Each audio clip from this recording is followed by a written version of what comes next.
नमस्कार दोस्तों, आपका मेरा YouTube चैनल पे बहुत बहुत स्वागत है।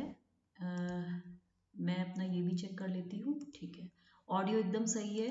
देखिए, मटेरियल साइंस के क्वेश्चंस करवा रही हूँ तो इनको सीरियसली लीजिएगा क्योंकि क्वेश्चंस आते हैं इस तरह के। देखिए, फर्स्ट क्वेश्चन है match list one the type of material with list two the type of bonding and select the correct answer. देखिए, एलिमेंटल सेमीकंडक्टर कौन से होते हैं? सिलिकॉन और germanium, hydrogen molecule, copper and silver iodide. तो इसने बोला है कि इसमें कौन सी बॉन्डिंग होती है, तो आंसर क्या होगा?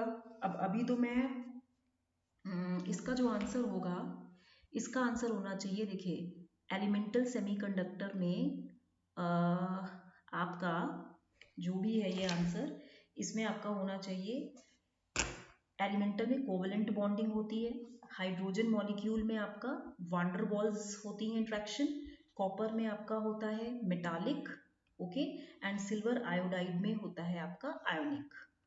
ठीक है, तो इसीलिए आपका जो आंसर होगा वो होगा आपका सी ऑप्शन। एक्चुअली इसमें मैंने ऑप्शन नहीं लिखा है तो मैं लिख देती हूँ। ए का 2 है, बी का 3 है, सी का 4 है एंड डी का 1 है। ठीक है, नेक्स्ट क्वेश्चन है विच one of the following statements is correct. Ionic crystals कैसे होते हैं? ये मैंने आपको लास्ट टाइम भी दिया था। सॉफ्ट इलास्टिक नहीं होते हैं, हार्ड करोजिव भी नहीं होते हैं, सॉफ्ट एंड इन्फ्लेमेबल भी नहीं होते हैं। आयोनिक क्रिस्टल्स जो होते हैं ये हार्ड और ब्रिटल होते हैं, ये मजबूत होते हैं।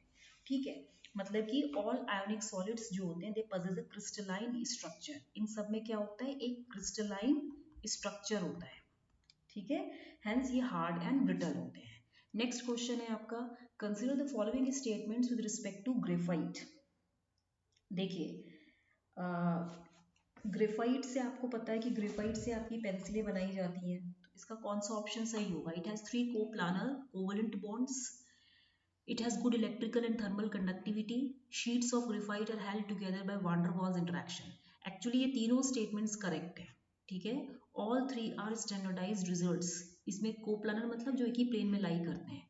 It has 3 coplanar covalent bonds. Covalent bond is formed by sharing of the electrons, है ना, from one atom to another. इसकी बहुत अच्छी इलेक्ट्रिकल एंड थर्मल कंडक्टिविटी होती है एंड ये किससे जुड़े हुए होते हैं? वान der Waals फोर्सेस से। तो ये तीनों स्टेटमेंट्स करेक्ट है। नेक्स्ट है consider the following statements with regard to FCC structure. FCC होता है आपका फेस क्यूबिक सेंटर, यही होता है ना। देखिए, मैंने आपको बताया था कि जो एफसीसी होता है इसमें every corner of the cubic cell, if this is your cubic cell या आपकी क्यूबिक सेल है, तो इसमें जो हर एक कॉर्नर है, अगर मैं मार्कर चेंज कर दूं तो इसमें जो हर एक कॉर्नर है, लाइक ये ऑल दीज कॉर्नर्स, ठीक है, every corner of this cubic cell and every face of this cubic cell the atoms are present. जो एटम्स होंगे वो हर एक फेस पे प्रेजेंट होंगे और हर एक कॉर्नर पे प्रेजेंट होंगे। तो if inside of the cubic also atom present then it represents BCC. अगर क्यूबिक सेल के अंदर भी कोई एटम होगा तब वो बीसीसी होगा।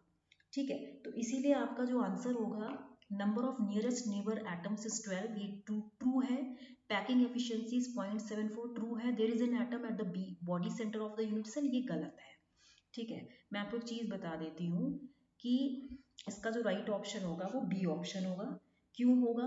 क्योंकि इसमें एटॉमिक रेडियस क्या होता है, जैसे इसने बोला ना, देखिए पैकिंग एफिशिएंसी 0.74 बोल रहा है। पैकिंग एफिशिएंसी आप एक फैक्टर होता है atomic packing factor, this is your atomic packing factor. Atomic packing factor क्या होता है? It is defined as the ratio of volume of atoms per unit cell. मतलब आप ये कह सकते हैं this atomic packing factor is related to packing efficiency. Volume of atoms per unit cell, volume of atoms per unit cell, okay, by volume of unit cell, volume of unit cell. ठीक है, तो और दूसरा क्या है इसमें? एक atomic radius. Atomic radius क्या होता है? एटॉमिक रेडियस में देखिए, atomic radius means it is defined as the half of the distance, half of the distance between nearest neighbours, between nearest neighbours, between nearest neighbors in a crystal of pure element, जो आपका atomic radius होता है, it is defined as the half of the distance between nearest neighbours in a crystal of pure element. एक pure element का जो crystalline structure होता है उसके में जितने भी नेबरिंग एटम्स होते हैं उसके बीच की जो हाफ डिस्टेंस होती है उसको हम रेडियस बोलते हैं। जैसे सिंपल क्यूबिक है तो इसका r is equal to a/2 होगा, सिंपल जो क्यूबिक स्ट्रक्चर होता है। फिर आपका जो BCC आता है इसका जो r होता है, मैंने आपको लास्ट क्लास में बताया था, ये a√3/4 होता है। रिजल्ट है, याद कर लीजिए। FCC क्रिस्टल है तो इसका जो रेडियस होता है a√2/4 होता है। ठीक है, तो ये आंसर होगा। तो इसके लिए ये दोनों ऊपर के आंसर सही है, 1 2। नेक्स्ट क्वेश्चन है आपका, which one of the following exhibits the most well defined X ray diffraction pattern. देखिए, whenever x-rays are reflected by a set of parallel planes, जैसे मान लीजिए मैंने ये आपका कोई पैरेलल प्लेन है, these are parallel planes, okay, whenever the x-rays, जब ये x-rays रिफ्लेक्ट होती हैं by a set of parallel planes, तो यहाँ पे x-ray diffraction produced होता है, which consist of a series of maxima and minima intensity। जो x-rays होते हैं they consist of maxima and minima intensity। तो crystals are having the structured parallel plane, hence crystal exhibits uniform x-ray diffraction pattern। इसीलिए crystal में uniform X-ray diffraction pattern होता है। यानी कि आप कह सकते हैं कि इसका बोला है विच वन एग्जिबिट्स, किस में होता है, पॉलीक्रिस्टलाइन में होता है, मॉर्फस मटेरियल में होता है, सिंगल क्रिस्टलाइन में होता है, प्लास्टिकली डिफॉर्म में होता है। इसका राइट आंसर होगा कि ये सिंगल क्रिस्टलाइन मटेरियल में ही crystal always exhibit uniform X-ray diffraction pattern. यानी कि एक्स-रेज क्या होती है, these are the form of electromagnetic radiations and these are determining the crystal structure. ये जो एक्स-रे होता है these are used to determine the crystal structure को डिटरमाइन करने के लिए ये यूज होता है, because X-rays are having very high energies in short wavelengths. Wavelength जो होती है एक्सरेज की, these are of the order of the atomic spacings for solids. तो मैंने आपको एक चीज और जो भी मैंने बताया कि whenever a beam of X rays, जब भी एक्सरेज की जो बीम है दे गेट इम्पिंज और incident on a solid material, a portion of this beam will be scattered in all directions। इसका कुछ पोर्शन एक्सरे का सारी डायरेक्शंस में फैल जाता है by the electrons associated with each atom or ion that lies within the beam path। जो beam की पाथ में जितने भी आपके इलेक्ट्रॉन्स या आयन लाई करते हैं उनके साथ ये इलेक्ट्रॉन्स के थ्रू ये स्कैटर हो जाते हैं।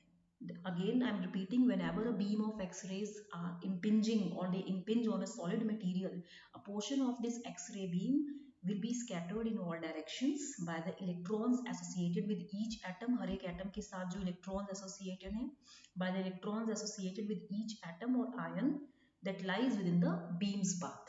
ठीक है, तो इसका हमेशा क्रिस्टलाइन मटेरियल में ही एक्स-रे डिफ्रेक्शन पैटर्न एग्जिबिट होता है।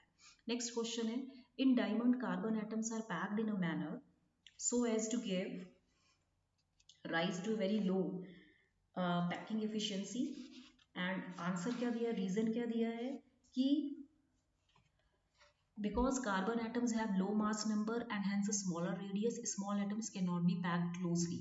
डायमंड पता है आपको टेट्राहेड्रल स्ट्रक्चर होता है, इसमें जो कार्बन एटम्स होते हैं क्या इस तरह से अरेंज्ड होते हैं जिससे कि इनकी बहुत लो पैकिंग एफिशिएंसी हुई, गलत स्टेटमेंट है। रीजन सही है कि कार्बन एटम्स में लो मास होता है, लो एटॉमिक नंबर होता है, स्मॉलर रेडियस होता है, smaller atoms can not be packed closely. तो इसीलिए इसका जो आंसर होगा वो डी होगा, right answer will be D. Next question है आपका, what is the packing fraction of BCC, body centred cubic unit cell. देखिए, वॉल्यूम ऑफ यूनिट सेल क्या होता है, मैं यहाँ पे लिख भी देती हूँ। Volume of a unit cell is a cube. ठीक है, साइड ऑफ द क्यूब होता है। Number of atoms per unit cell, number of atoms per unit cell कितना होता है, 2 होता है। ठीक है, रेडियस ऑफ एटम कितना होता है, रेडियस ऑफ एटम होता है a√3/4, a√3/4 होता है। पैकिंग फ्रैक्शन मैंने आपको बताया था, पैकिंग फ्रैक्शन क्या होता है, volume occupied by atoms, volume occupied by atoms divided by volume of unit cell, volume of unit cell. तो यहाँ पे देखिए वॉल्यूम ऑक्यूपाइड बाय एटम्स कितने, number of atoms per unit cell कितना है, 2 है। तो मैं इसको लिख सकती हूँ 2 इंटू वॉल्यूम कितना है इसका 4/3 पाई आर क्यूब, ये है a√3/4 इसका होल क्यूब, ठीक है। And divided by volume of unit cell कितना है a³, ठीक है। इसको आप पूरा जब सॉल्व करेंगे तो कितना आएगा 8/3 पाई a³ इंटू 3√3/4 4 जा 16 4 जा 64, तो ये 3 तो कैंसिल हो गया, 8 8 जा 64, तो इसका आंसर कितना आएगा √3 पाई/8, a³ भी था ना इसमें, सॉरी a³ भी था तो ये भी कैंसिल हो गया, तो इसका जो आंसर आएगा वो क्या आएगा √3 पाई/8, ठीक है। तो इसका आंसर कितना आएगा, आंसर आपका बी ऑप्शन आएगा, ठीक है। नेक्स्ट क्वेश्चन है elements can reach stable atomic structure bye, कोई भी एलिमेंट है उसका स्टेबल एटॉमिक स्ट्रक्चर कब होता है, by losing electrons, bye gaining electrons, और बाय लूजिंग और गेनिंग और शेयरिंग इलेक्ट्रॉन्स और कॉलिजन्स बिटवीन एटम्स। ये आपका होमवर्क है और मैंने जो आपको लास्ट क्लास में होमवर्क दिया था वो देखिए, लास्ट क्लास में होमवर्क क्या था आपका, आयनिक क्रिस्टल्स आर, इसका आंसर मैं दे चुकी हूँ कि ionic crystals are hard and brittle, soft, तो यही सेम आंसर है, ठीक है।